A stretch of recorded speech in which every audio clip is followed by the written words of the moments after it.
여러분 반갑습니다. 네, 저는 2003년부터 중국과 대만에서 사역 중인 김바울 선교사라고 합니다. 저희가 먼저 시작 전에 중국어로 인사했으면 좋겠는데요. 네, 평안하십니까? 라는 뜻으로 주내이 핑안 이렇게 앞뒤 좌우에 있는 분들에게 인사해 보겠습니다. 네, 주내이 핑안. 네. 저는 이제 중문과를 나왔고 중국어를 좋아하는데 중국어가 아직도 어려워요. 네, 그래도 여러분들에게 이 주네이 핑안 이 인사말을 알면 중국 어느 곳에 가서든지 크리스찬들하고 같이 인사 나눌 수 있는 인사 중에 하나입니다. 저는 27살에 처음에 선교지에 나왔는데 이제는 어느덧 20년 지나는 시간이 지나서 지금은 5식구의 가장이 되었습니다. 이제 PPT를 한번 보여주시겠어요? 저희 가족 사진을 한번 보여드리고요. 네. 왼손으로 하면 되나요? 네. 되네요. 희한하네요. 오른손은 안 되고. 저희가 깜짝 놀랐어요.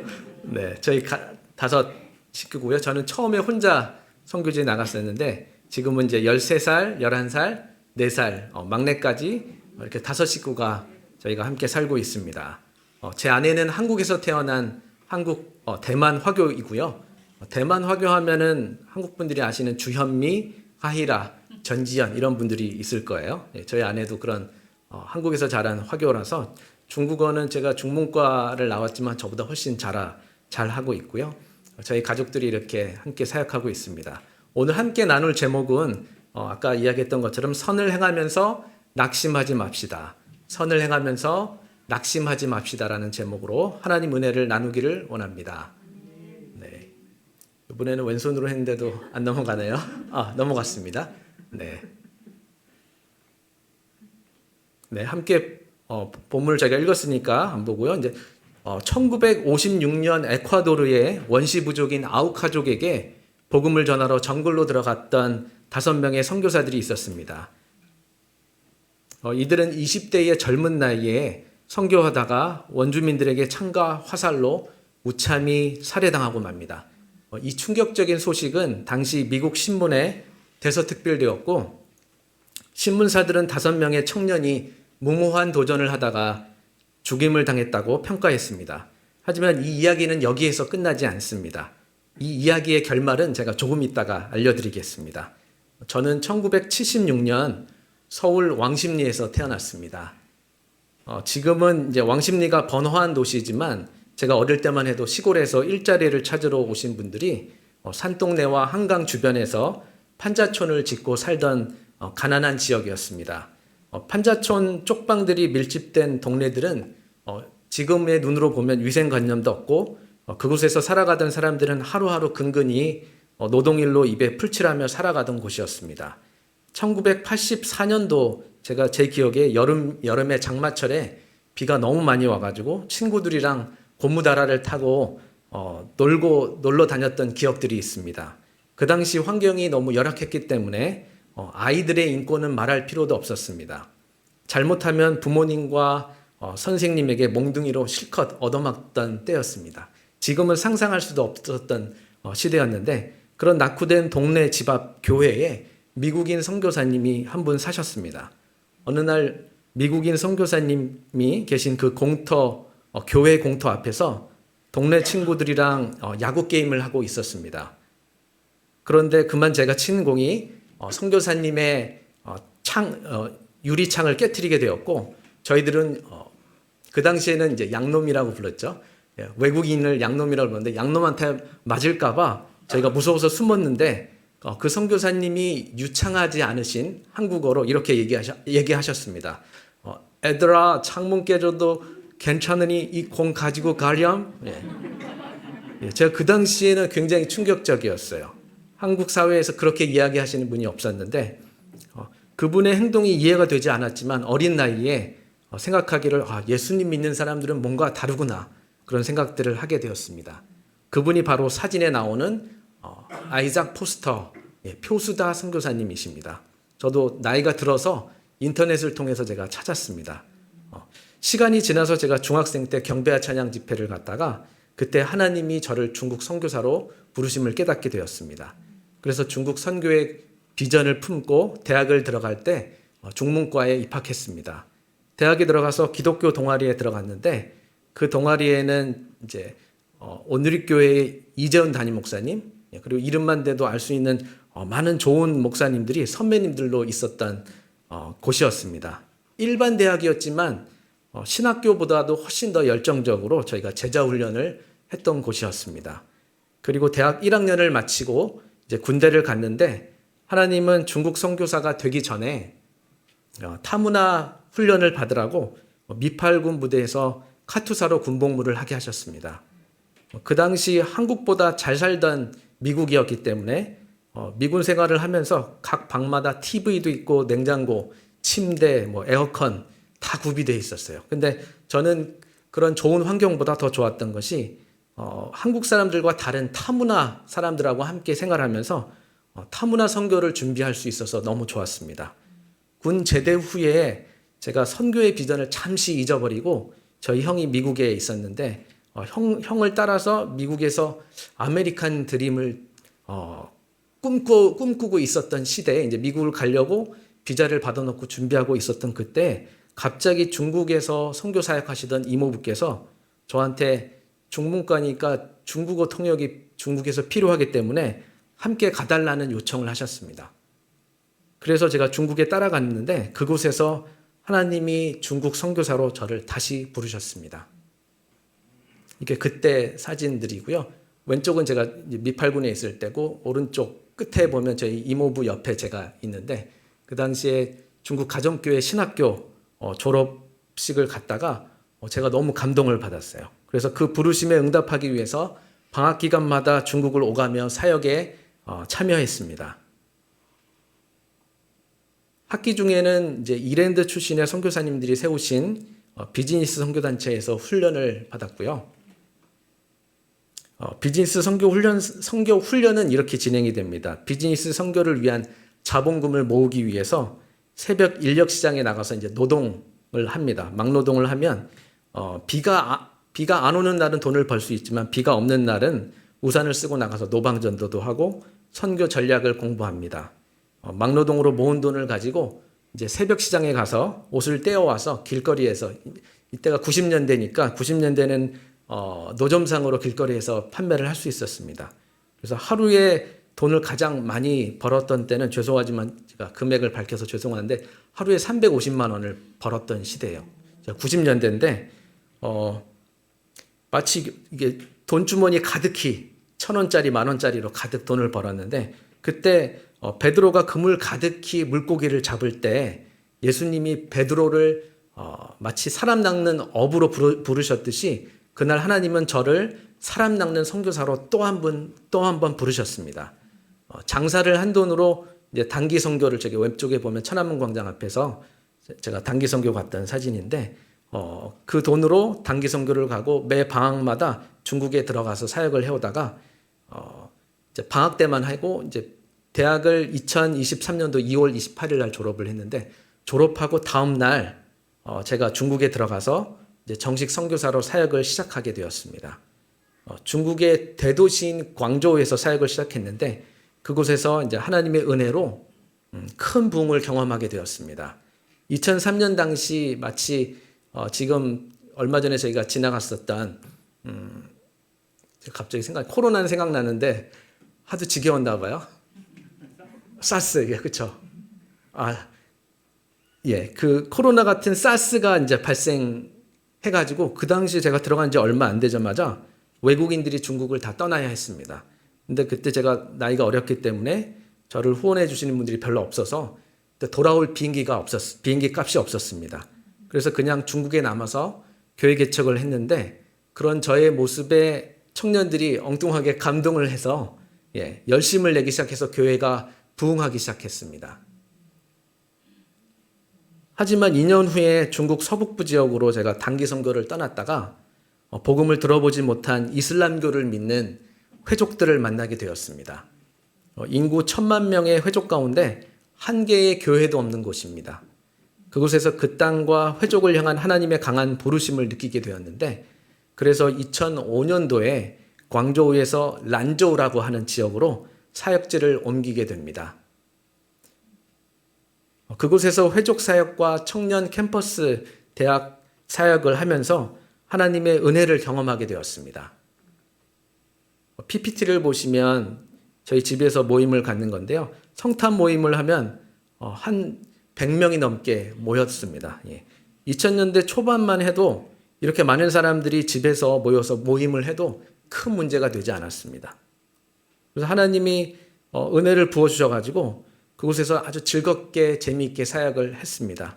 하지만 당시 열악한 의료 환경 때문에 저희 아내가 2번 유산하게 되면서 유산을 하고 갑작스럽게 몸이 너무 안 좋아져서 어쩔 수 없이 저희가 사역을 접고 2009년도에 한국으로 다시 돌아와야 했습니다.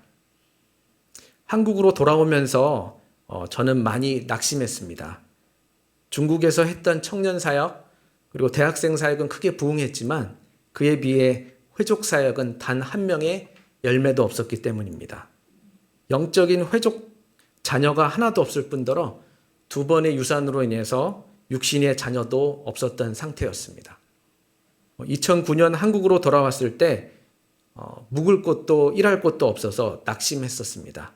하지만 그때 하나님은 오늘의 본문인 갈라디아서 6장 9절의 말씀을 통해서 저를 위로해 주셨습니다. 우리가 선을 행하되 낙심하지 말지니 포기하지 아니하면 때가 이름에 거두리라. 아멘. 네. 아까 서두에 제가 에콰도르 아우카족 원주민에게 복음을 전했던 5명의 선교사 이야기를 들려드렸습니다. 그 당시 언론에서는 이 무슨 낭비인가 이런 제목으로 비난 기사를 썼습니다. 언론사 기자든 앞날이 창창했던 미국의 청년들이 비극적으로 인생을 낭비했다고 비난했습니다. 하지만 순교했던 그 선교사의 아내들과 자녀들이 다시 아우카족에게 들어가 복음을 전하기 시작했습니다. 그리고 10년 후에는 5명의 선교사를 살해하는데 주동했던 이름이 키모라고 하는 사진으로 보면 오른쪽 끝에 있는 남자분인데요. 그분이 부족 최초의 목사가 됩니다. 그리고 결국에는 아우카족 모두가 예수님을 영접하게 되었습니다. 2009년 저와 아내가 회족 사역을 내려놓고 한국으로 돌아왔을 때 아무것도 없었지만 하나님은 새로운 사역의 길을 열어주셨습니다. 한국에서 신학 공부를 하면서 중국인 유학생 사역을 시작하게 되었습니다. 한국에서 했던 중국인 유학생 사역은 하나님의 은혜로 또 큰 부흥을 경험하게 되었습니다. 당시 중국 유학생들이 지금은 이제 많이 떠나갔지만 그 당시만 해도 중국 유학생들이 한국에 많이 들어와 있었고 중국인 사역이 하나님의 은혜로 큰 열매들을 경험할 수 있었습니다. 게다가 중국인 유학생 사역을 하면서 경제적으로 어려워서 기타 학원도 열고 기업체에서 중국어도 가르치면서 돈도 많이 벌게 되어서 한국에서의 삶도 여유로워졌습니다. 하지만 제가 아까도 얘기했지만 저는 돈을 많이 벌기 시작하면 그때 하나님의 음성이 들리기 시작합니다. 희한하죠? 네. 주변 분들이 그 돈으로 많은 선교사님들을 도와도 되는데 저한테는 마음 가운데 부담들이 있기 시작했습니다. 네, 이게 그때 기타 학원 하면서 제가 기업체에서 중국어 가르치던 장면입니다. 하지만 제가 돈을 많이 벌면 벌수록 복음을 듣지 못하고 있는 중국 란저우에 있는 무슬림 회족들을 생각하면 항상 마음이 불편했습니다. 그리고 마음 가운데 깊은 슬픔과 부담감이 있었습니다. 누군가가 그 땅에 들어가서 복음을 전해야 되는데 아무도 없다는 사실이 저를 힘들고 답답하게 만들었습니다. 제가 그토록 사랑하는 민족이 사는 회족의 땅, 그곳은 이제 중국 지도로 보실 때 가운데에 있습니다. 네, 화살표에 있는 곳이고요. 하지만 한족들이 많이 살고 있는 중원 중심을 통해서 봤을 때 이곳을 이제 서북이라고 불러요. 실제로는 서북쪽에 있지는 않죠. 약간 서쪽으로 치우쳐져 있는데 이곳은 황사의 발원지에 가깝고 중공업 단지에서 내뿜는 매연으로 인해서 중국에서도 공기가 안 좋기로 손꼽히는 곳입니다. 핵실험 장소가 있기 때문에 머리 둘 달린 동물들 그리고 기형아 출산율이 높은 지역입니다. 선교사의 무덤이라 불릴 정도로 의료 환경과 자연 환경이 안 좋은 곳입니다. 중국에서도 가장 낙후한 지역이라서 중국인들도 가고 싶어 하지 않는 곳입니다. 그래서 중국 동남부 연안 도시에 비해 복음이 거의 전해지지 않았습니다. 제가 이거 중국에서도 또 사용했던 PPT라 중국어가 자막이 있다는 걸 제가 깜빡했네요. 여기 보시면 한국어로 작게 써 있는데 복음화율이 0.0002%. 1000만 회족 가운데 200명이 안 됩니다. 회족의 역사를 보면 당나라 시기에 이제 실크로드를 따라서 중국으로 들어온 무슬림 상인들 그리고 아랍 용병들이 자기네 나라로 돌아가지 않고 중국 한족과 통혼해가지고 이루어진 민족입니다. 이들은 아직도 이슬람의 신앙과 전통을 지키고 있습니다. 실크로드를 따라서 이렇게 왔고요. 아직도 이슬람 복장을 입고 하루에 5번씩 예배를 드립니다. 그리고 중국의 한 자녀 낳기 정책에서 회족들은 예외되기 때문에 자녀를 많이 둬서 무슬림들의 숫자가 점점 늘어나고 있습니다. 이 사진이 뭐로 보이세요? 이게 무슬림들 라마단 기간에 금식하는 기간인데 사람들이 모스크 사원에 다 들어가지 못하니까 밖에 나와서 길에서 이렇게 모임을 했습니다. 지금은 시진핑이 집권하고 이제 종교의 자유가 많이 억압됐기 때문에 이렇게 모이진 못하지만 2000년대만 해도 이렇게 길거리에서도 신앙 모임을 할 정도로 무슬림들이 계속해서 증가하고 있습니다. 감사하게도 2017년 6월 저희 가정은 한국에서 8년의 기다림을 지나고 그 기다림 끝에 온누리교회의 선교훈련을 받고 란저우 땅을 다시 밟을 수 있게 되었습니다. 회족 사역을 하러 중국에 다시 들어가기 전에 이제 운영하던 제가 기타 학원을 정리했는데 학원을 정리하던 마지막 달의 수입을 보고 저는 깜짝 놀랐습니다. 마지막 달의 수입이 제가 학원을 이제 그만둔다고 얘기했는데 마지막 달의 수입이 그동안 학원을 운영했던 것보다 훨씬 많이 벌게 되었습니다. 저는 돈을 많이 벌면은 하나님 음성이 갑자기 많이 들리기 시작하는 것 같아요. 희한하죠? 독특하죠? 그 순간 성경의 이야기가 저는 탁 떠올랐어요. 떠오르면서 부활하신 예수님이 베드로에게 내가 나를 사랑하느냐 3번 물으시잖아요. 그러면서 끝에 가셔서 내 양을 먹이라. 하나님이 저한테 중국에 있는 회족들에게 회족 영혼들에게 그들에게 복음을 전하라고 하시는 것 같았습니다.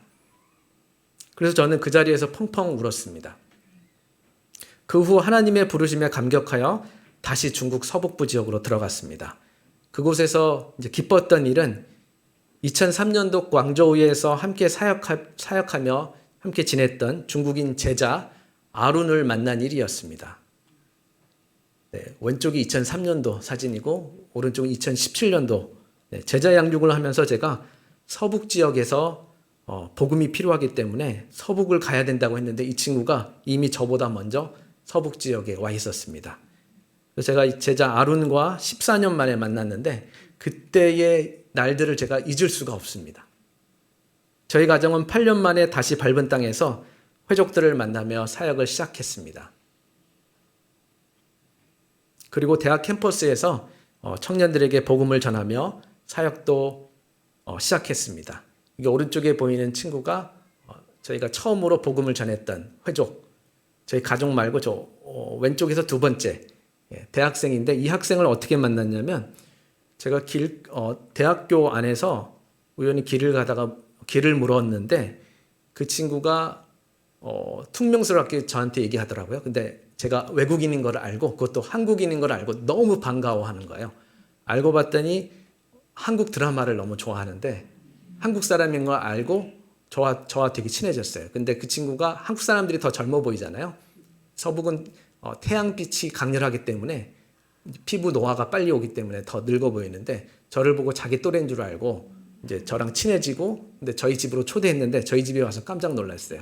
그때는 셋째는 없었지만 아이들 둘 있는 거 보고 자기 엄마하고 저랑 나이가 동갑인 걸 알고 깜짝 놀라더라고요. 근데 그 어머니도 한국 드라마를 좋아해가지고 저희하고 가깝게 아주 잘 지냈던 친구였습니다.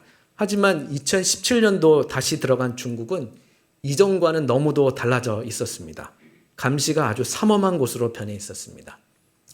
빅브라더스로 불리는 감시 사회가 되어 있었습니다.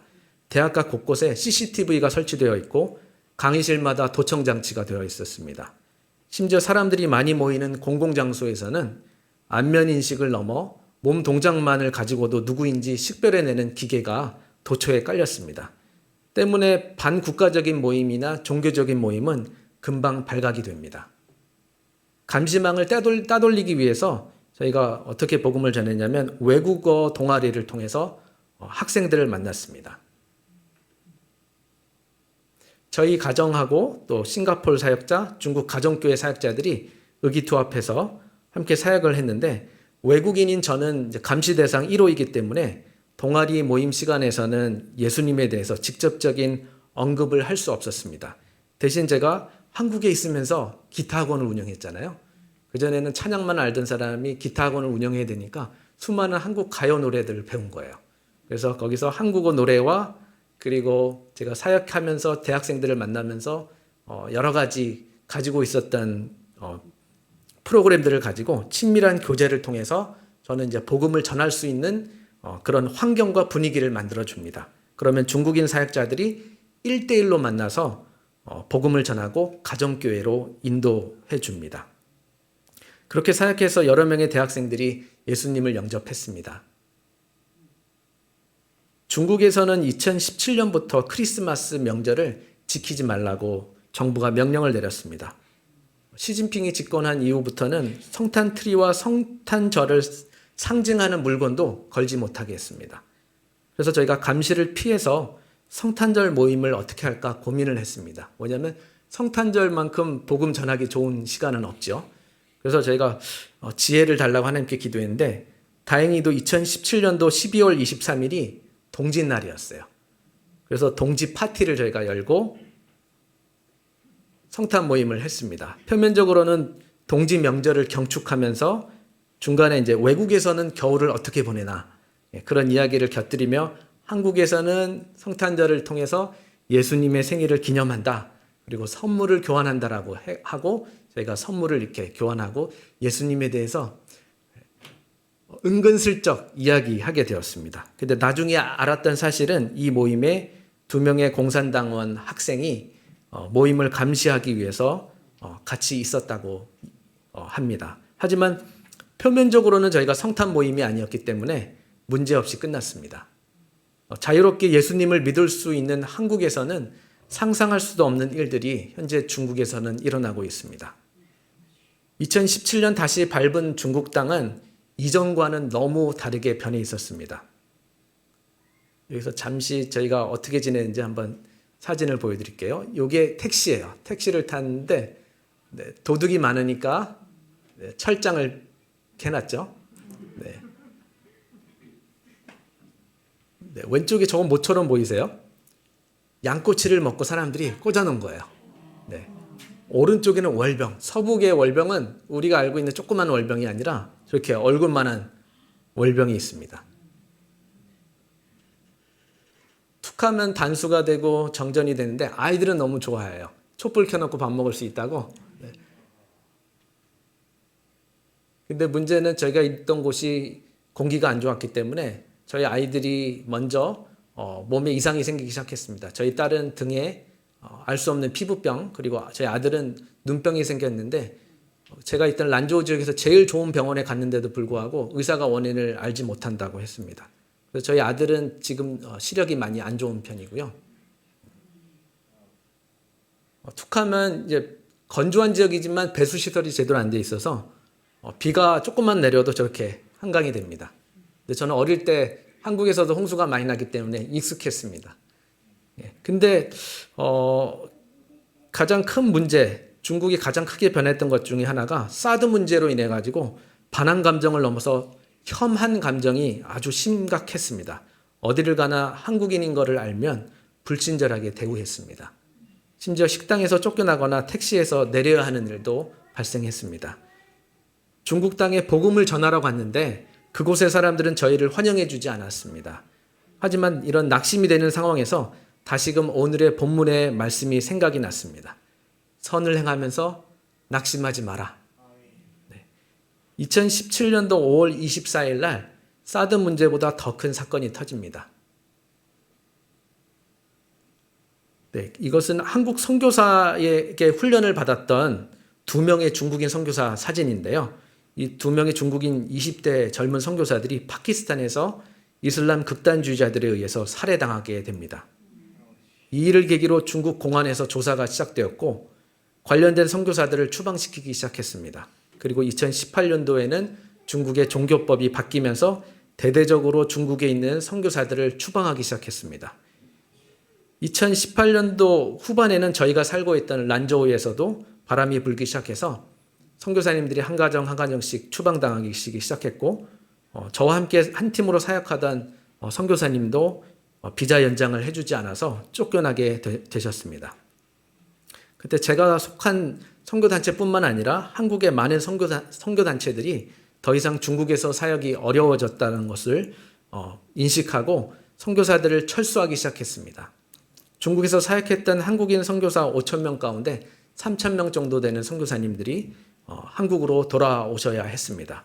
그리고 코로나 이후에는 그마저도 남아 계시던 선교사님들이 사역을 정리하고 중국을 떠나야 했습니다. 저희 가정은 제가 속해 있는 선교단체의 권고로 2019년도 1월 4일 날 중국의 사역을 접고 한국에 돌아오게 되었습니다. 한국인 선교사들뿐만 아니라 중국에서 신앙생활하는 크리스찬들도 엄청난 핍박을 받고 있습니다. 교회를 철거하고 십자가를 철거하는데 다음 사진을 보시면 더 충격을 받으실 텐데 교인들이 십자가 철거를 반대하기 위해서 자기 몸과 십자가에 밧줄을 칭칭 감아서 경찰들이 십자가를 못 보가 가도록 저렇게 하는 장면들도 쉽게 볼 수 있었습니다. 8년의 기다림 끝에 저희가 다시 밟은 땅, 란저우 그곳에서 저희 가정은 얼마 사역도 못하고 돌아왔습니다. 돌아올 때의 심정은 이루 말할 수 없이 슬펐습니다. 천만의 회족 가운데 교회도 없고 신자도 없는데 이제 막 사역을 시작했는데 앞으로 회족 사역은 어떻게 해야 할지 막막하기만 했습니다. 남미의 아우카족을 위해 헌신하다가 순교한 5명의 선교사들처럼 아마도 저의 이야기가 신문에 나왔다면 젊음을 허비하다 끝난 인생이라고 누군가가 평가할지도 모르겠습니다. 낙심했던 그때에 영국인 토마스 선교사의 이야기를 듣게 되었습니다.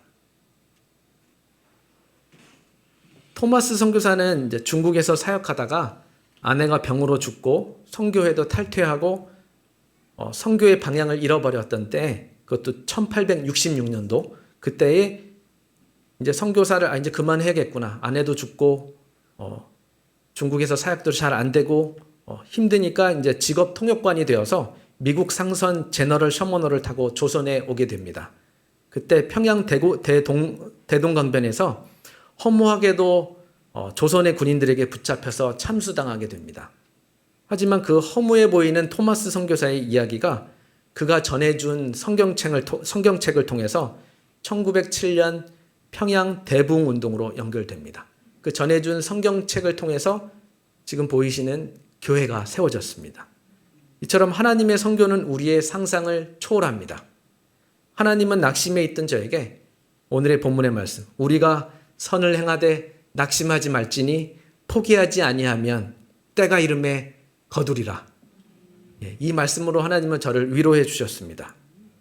하나님은 이 시간 저뿐만 아니라 여러분들 각자의 삶에서 어려움 가운데 있지만 하나님 앞에 우리가 포기하지 않고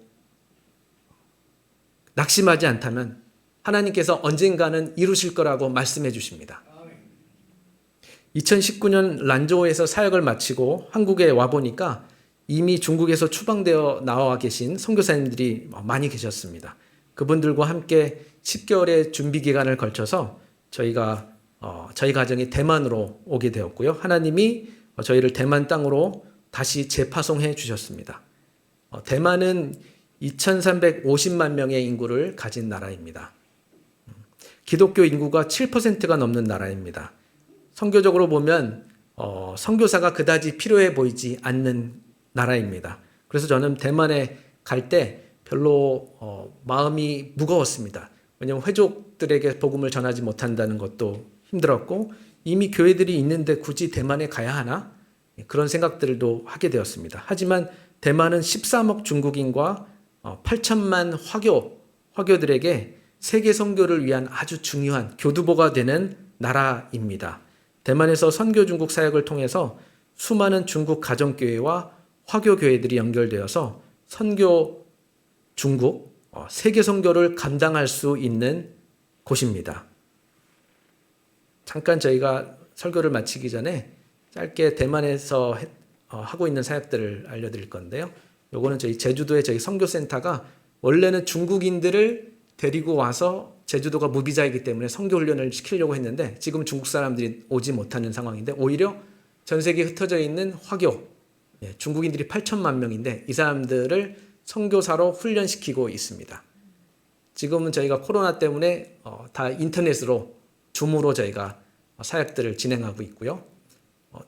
대만에 와서 깨달은 것 중에 하나는 대만은 기독교인들이 7%가 되지만 선교사가 너무 적어요. 저게 대만 다이완이라고 제가 한자로 적어놨는데 아주 적은 숫자만 선교사가 나갔어요. 한국은 거의 3만 명에 가까운 2만 8천 명 정도에 되는 선교사님들이 나가 계시는데 대만은 450명, 아주 적은 숫자만 선교사를 파송했는데 대만 교회들에게 선교 운동을 지금 하고 있습니다.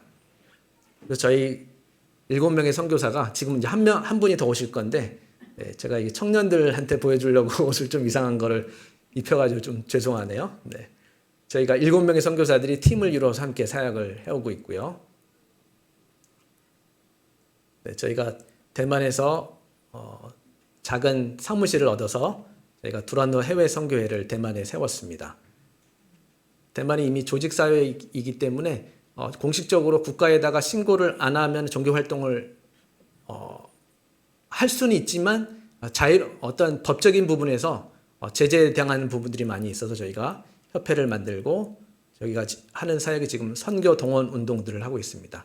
대만에 있는 교회 목회자분들하고 신학교하고 연계해서 대만 교회들이 선교할 수 있도록 대만 사람들이 뿐만 아니라 대만 사람들이 영향을 받으면 8천만 화교들에게도 영향이 가게 됩니다. 그래서 그 사람들이 함께 일어나서 선교 사역을 감당하면 어마어마한 일들이 일어나겠죠. 그래서 저희가 이 사역들을 하고 있고 선교 비전들을 공유하고 있고요. 리더십들과 만나서 어떻게 선교해야 될지 저희가 교육을 시키고 있습니다. 여기에 사진의 오른쪽에 보시면 지미 테일러라고 하는 분이 있는데 저희랑 같이 연계해서 사역하는 미국인 선교사님이세요.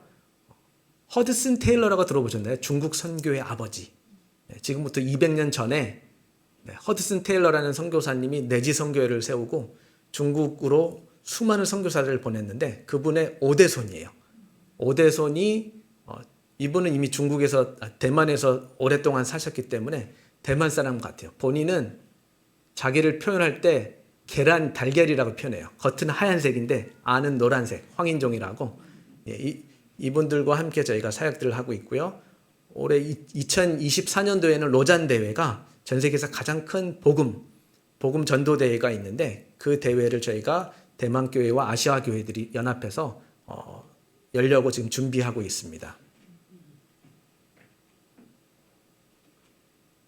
네, 요거는 제가 지금 대만 교회가 코로나로 인해서 청년 사역들이 많이 주저앉게 되었어요. 그래서 젊은이들을 상대로 지금 사역들을 또 하고 있고요. 시간이 많지 않아서 짧게 넘어가도록 하겠습니다. 네, 요거는 제가 코로나 기간에 중국 가정교회 분들하고 줌으로 선교 강의를 하던 장면이었습니다. 이분들도 코로나 때문에 많이 모일 수는 없는데 몰래 모여서 제가 중국에 있는 성도들을 놓고 와서 되게 마음이 무거웠거든요. 그분들한테 살기 힘들지 않아? 신앙생활하기 힘들지 않아? 그랬더니 하는 얘기가 중국어로 上有政策,下有对策. 이게 무슨 말이냐면 위에 정책이 내려오면 밑에는 대책이 있다. 이분들 한 얘기가 우린 옛날에도 신앙생활 힘들었어. 항상 신앙생활 하다 보면 핍박받는 게 당연한 건데 뭐 이 정도쯤이야. 이렇게 모여서 말씀을 듣고 선교에 대해서 배우는 시간들을 가졌습니다. 그리고 제가 아까 말했던 선교 중화복음 신학교에서 이제 앞으로 중국 교회 리더들을 훈련시켜야 되기 때문에 제가 더 많이 준비되어져야 하기 때문에 선교학 지금 박사과정을 공부하고 있고요. 배운 것들을 통해서 앞으로 중화권 사역에 큰 도움이 될 수 있도록 기도해 주셨으면 좋겠습니다. 대만에서 하고 있는 차세대 사역들도 있고요. 네. 이제 제가 이제 말씀을 마무리하려고 하는데요. 이 부르심의 길을 가다 보면 제가 이제 여러 번 경험을 하다 보니까 이제는 순탄한 길만 오지는 않겠구나. 네. 또다시 어려움과 낙심하는 일들이 저를 기다리고 있을 텐데 하지만 그때마다 오늘의 본문 말씀, 하나님이 주셨던 말씀, 우리가 선을 행하되 낙심하지 말지니 포기하지 아니하면 때가 이름에 거두리라. 이 말씀을 붙잡고 비전을 향해서 나아가는 저와 그리고 여기에 계신 우리 모두가 되었으면 좋겠습니다. 이 시간 말씀을 제가 마치면서 함께 기도했으면 좋겠습니다. 우리가 함께 기도할 때 인생에서 선을 행하다 낙심할 때 우리가 다시 일어나게 하시고 하나님의 앞에 변함없는 순종의 삶을 살아감으로 결국에는 때가 이르러 열매를 거두는 인생을 살아갈 수 있게 해달라고 우리가 함께 한 목소리로 함께 통성으로 기도하도록 하겠습니다.